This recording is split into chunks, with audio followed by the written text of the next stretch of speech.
How to transfer money from Scotiabank to RBC Bank. Hey guys, welcome back to the channel. If you wish to transfer the money, here are the steps to do so.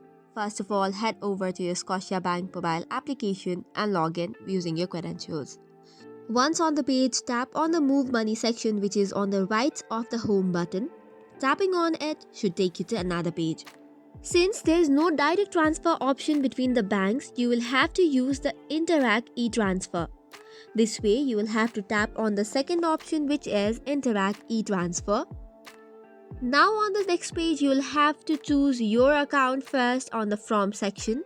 Likewise, in the To section, select the contact who has the RBC account, or you could add a new account using the email address as well.